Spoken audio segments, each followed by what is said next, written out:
Hello guys, അപ്പം നമ്മളിന്ന് നന്ദഗോവിന്ദത്തിൻ്റെ പരിപാടി കാണാൻ വേണ്ടി പോയതാണ്. അവരിവിടെ പൂജപ്പുര വന്നിട്ടുണ്ടായിരുന്നു, അപ്പം അത് കാണാൻ വേണ്ടി പോയതാണ്. നല്ല തിരക്കൊട്ടെന്നൊക്കെ അറിഞ്ഞു, എങ്കിലും ബാക്കിലോട്ട് ഇങ്ങനെ നിന്ന് കാണാമെന്ന് വിചാരിച്ച് നമ്മൾ പോയതാണ്. പോയപ്പോൾ എന്തോ ഗാലറി വരെ നിറഞ്ഞിട്ടുണ്ടായിരുന്നു, ഫുൾ ആൾക്കാർ. അങ്ങനെ നമ്മൾ എങ്ങനെയൊക്കെ പിടിച്ച് കയറി ആൾക്കാരുടെ ഇടയ്ക്കൊക്കെ നിന്ന് കാണാമെന്ന് വിചാരിച്ചു. ഒരുപാട് ബാക്കിലോട്ടാണ് നിന്ന്, കണ്ടില്ലേ? സ്റ്റേജ് ഒത്തിരി ഫ്രണ്ടിലോട്ടാണ്, സ്ക്രീനിലാണ് നമ്മൾ കാണുന്നത്. ഇപ്പോൾ അങ്ങനെ എങ്ങനെയൊക്കെയോ അഡ്ജസ്റ്റ് ചെയ്ത് നിന്ന് കാണാമെന്ന് വിചാരിച്ചു. നമ്മൾ പോയപ്പോഴത്തേക്കും തുടങ്ങിയിട്ടുണ്ടായിരുന്നു പരിപാടി, തുടങ്ങി കുറച്ചായിട്ടുണ്ടായിരുന്നു.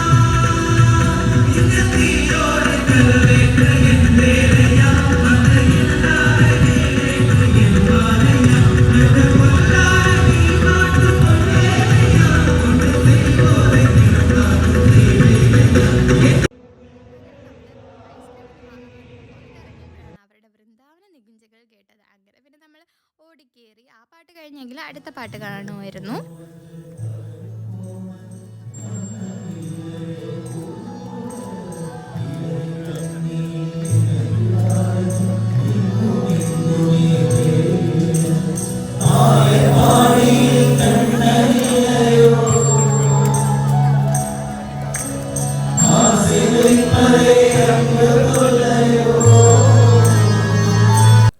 പിന്നെ ഇത് കണ്ട് പേടിക്കണ്ട, ഇതെപ്പോഴും ഉള്ളതാണ്. എന്തെങ്കിലുമൊക്കെ പറഞ്ഞിങ്ങനെ ചിരിച്ചുകൊണ്ടിരിക്കും. പിന്നെ നമ്മൾ ഐസ്ക്രീമൊക്കെ വാങ്ങി ചില്ലായിട്ടിരുന്ന് കാണാമെന്നൊക്കെ വിചാരിച്ചു. അങ്ങനെ നമ്മൾ കുറേ നേരം അവിടെ ഇരുന്നു, ഫോട്ടോസ് വീഡിയോസൊക്കെ എടുത്ത് അങ്ങനെ ഇരുന്ന് കുറച്ച് നേരം.